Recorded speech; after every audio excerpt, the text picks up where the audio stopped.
जोंनि बिटिसिल' नङा आउटसाइड बिटिसिआव कार्बि आंलंआनो होन डिमा हासावआ होन लखिमपुर धेमाजि बा दुधनै ओनसोलनि होन वेस्ट बेंगलाव नेपालसिमबो आउटसाइड बिटिसिनि बर'फोरखौ जाहाथे मोजाङै गुवार मेगनजों नायो गुवार गोसोयै नायो। बे भिडिअनि गेजेरजों नोंथांमोननि सेराव जोंनि बर' हारिनि सासे गोख्रों समाज सिबियारि मानगोनां पंकज इस्लारि सारनि फंनैसो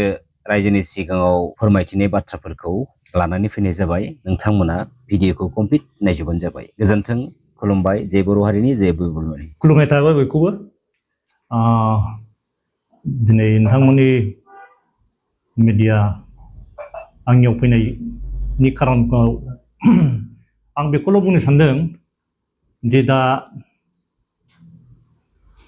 जोंहा गभर्नमेन्टआ गोदान दाबाय। जों जे गभर्नमेन्टखौ लुबैदोंमोन, जे गभर्नमेन्टआ 6 शिड्युल बिटिसि एग्रिमेन्ट खालामदोंमोन, बे गभर्नमेन्टआ फैफिनबाय। गेजेर खन्द'आव जोंनि बिथोराव गोबां गुलाय गुजाय जानायखौ जों नुनो मोन्दोंमोन बा जोङो रावबो गोसो गोजोननाय मोनाखैमोन। मानो होनबा 6 शिड्युलआ भायलेट जादोंमोन। बेखौ लानानै जोंनि रायजो राजाफ्रा मोनसे धौआव लाबोफिननानै आरो बे जाय 6 शिड्युल एग्रिमेन्ट खालामग्रा बिथांमोना गभर्नमेन्टआ फैफिनबाय हिसाबै, बिथां हाग्रामा महिलारि सारनि गभर्नमेन्टआ फैफिननाय हिसाबै रायजोफ्रा गोजोननायखौ फोरमायदों बा जों रायजोफोरनि गोसोआव गोजोननायखौ मोन्दों, गोजोननायखौ नुनो मोन्दों। आरो जोंबो जे जाहाथे गभर्नमेन्टआ मोजां जायो, मोजाङैनो सालायलांनो हायो। रायजो राजाफ्रा जों एथ'ग्राब भिक्टिम जाबाय, जोङो आन्दलनाव गोबां खहा जाबाय। बेफोरखौ नायनानै दा जाहाथे जोङो बे जोंनि बिसेसकरि जोंनि बे हा हुखौ मोजाङै बासायलांनो हायो, बेखौ जोङो आसा थिबाय, मिजिं थिबाय। मानो होनबा जोङो मिथिगौ जे बिटिसि 6 शिड्युलआ बे बिटिसि 6 शिड्युल दानायनिफ्राय बे 6 शिड्युलानो जोंना मिनि स्टेट बावहाय जोङो बिटिसिआनो आयेन दानो हायो, बिटिसिआनो जोङो गासिबो जोङो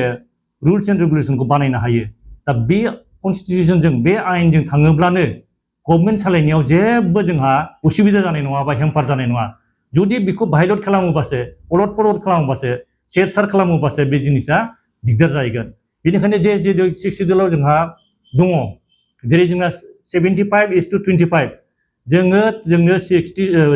बेवहाय 6 शिड्युलखौ एमेन्डमेन्ट खालामनानैनो जोंनो दा बे 75:25 खालामदों। जों ट्राइबेलफ्रा बिटिसिआव जोङो बर'ल' नङा, जिखुनु ट्राइबेलफ्रानो जोङो 75% आरो 25% हिसाबै बे गासिबो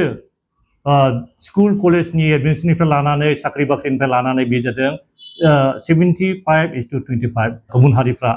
25 मोनगोन। बे रुलजों थाङोब्लानो बिटिसि गभर्नमेन्टखौ रावबो दस बा रावबो जोङो रावबो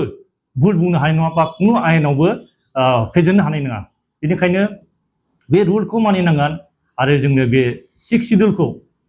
बासायनायाव जोंनि हा हु, दा जोङो हा हुखौ जोङो गिगासिनो दं। मोनसेया बे हा हुआ जों ट्राइबेल बेल्ट ब्लक, बे बेल्ट ब्लकआ जोंना बिराद इनक्रोच जाबाय। दा जोङो मिथिगौ आसामाव कुनु हाइकर्ट अर्डार नङाब्लानो चिफ मिनिस्टारा सारा हिमन्त बिश्व शर्मा सारा बा लेन्ड डिपार्टमेन्टआ बिसोरो जेराव मानि इलिगेल इनक्रुजार, जेराव मानि हायाव थादों बेखौनो होदों।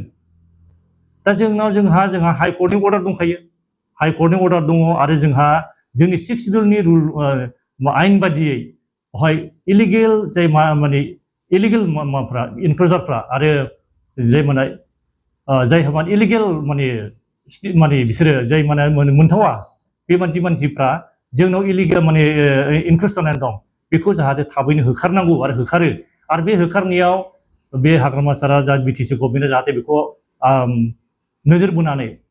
बेखौ खामानिखौ मावो। मानो होनबा बेवहाय बे जोंनि रुल बादिबा हाग्रामा सारनि गभर्नमेन्टनि बेवहाय दसि बा हाग्रामा सारनि दसि जागोन बे नङा। मानो होनबा बेहाय जोङो कनस्टिटिउसनसो, संबिधाना जेखौ खालामनांगौ बेखौसो खालामदों होननानै बे संबिधानखौ दहाय लानानै खामानि मावोबानो हाग्रामा सारनिबो बेवहाय जेबो भुल जाया। दा जों रायजो राजाया बेखौसो लुबैदों जे जोंबो ट्राइबेल एक्टिभिस्ट हिसाबै जोङो गोबां ट्राइबेलनि थाखाय सिन्था खालामो, जाथिनि थाखाय सिन्था खालामो। जोंबो जों भिक्टिम जानाय मानसिफोर, जों बेखौ सानो जे जोंनि हा हुआल' रैखा जानानै थाथों। जोंनि बिदा फंबायफ्रा, जोंनि बिमा बिफाफ्रा अनेकानो जों मुंख्लं जालांबाय। बे मुंख्लं नखरफोरनि जानानैबो आं मुंख्लं नखरनि जानानै आंबो बेखौनो लुबैयो जे जाहाथे जोंनि बे हा हुआ रैखा जानानै थायो आरो बे जोंनि हाग्रामा सारा जाहाथे बे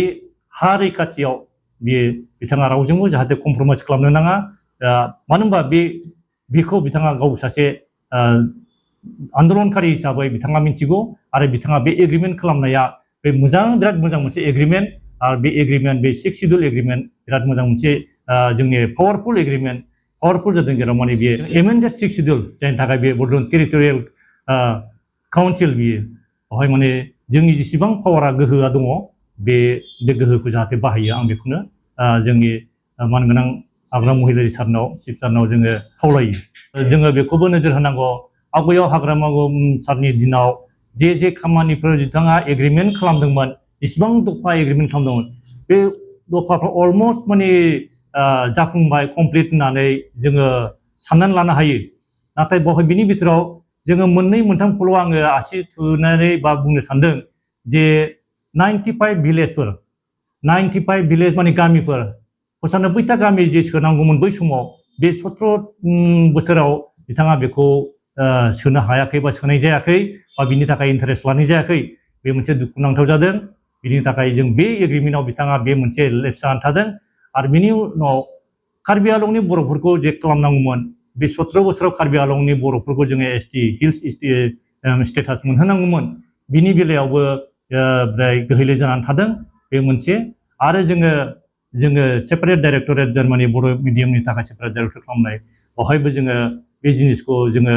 बिथांनाव जाफुंसार जानायखौ मोनाखै आरो माखासे ओरैनो मेटेरियेल्स माखासे बे कनस्ट्राक्सन खामानि माखासेफ्रा एसे एनै प्रजेक्टफ्रा थादों जानो हागौ बाखि मेजर बे मोनथामाव जाहाथे बेखौ जाहाथे बै थांनाय बिथांनि एग्रिमेन्टआव जा दङ बेखौ फुलफिल खालामो आरो दा जाहाथे बे गामि सोसननाया खालि बे रिजियन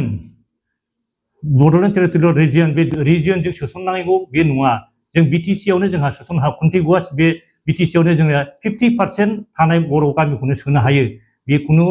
बेवहाय गहपुर सनितपुर बिश्वनाथ मिनि खोथा नङा बे कन्टिगुवास जालांगोन बेखौ जोङो जोंनि बर' गामिफोरखौ जों बेजोंनो सोनो हायो रिजन होननाय जिनिसा बेल' जे बेवहाय गुबुन हारिफोर ट्राइबेलैनो गुबुन हारिफोर दंब्ला बेवहाय बिसोरनोबो फिसा काउन्सिल बेवहाय हादोरावसो बेखौसो जोङो इनक्लुड खालामदेरनानै बिसोर रिजियन खिन्थु बेवहाय जोंनि बे बिटिसि 6 शिड्युल काउन्सिलावनो टेरिटरियेल काउन्सिलावनो जोङो बेखौ जों इनक्लुड खालामनो हायो बेनिखायनो जोङो बेखौ जाहाथे आपटु जोङो बे गहपुरनि जेसेबांखिनि जोङो दा बारायलांनांगौ बे सिमा बारायलांनायावबो जाहाथे जोंनि बर' बिदा फंबायफोर बेवहाय आवगायनि गभर्नमेन्टफ्रा भुलाव बुंनाय जायो हिमन्त बिश्व शर्मा सारा बुंबाय माने 100% बर'फोर थानायखौसो नांगौ होननानै एबसुखौ दाय होदों बिथाङा खिन्थु बे कनस्टिटिउसनावनो गैया बे एबसुआव बुंबा मालाय बे 100% थानायखौल' खालामगोन होननानै दिपेन बर'आ बुंदों बे बोरै जाथावगौ बेहाय बुंबा 80% बाबो जागोन 100% खौसो बिदों होनना बुंनाय खिन्थु जोंनिफ्राय मानो काउन्टार होफिनाखै एबसुखौ खालामदों बे जादों मा 50% माने जेराव माने जोंनि दा जेखुनुआवनो 50%आवनो जोंनो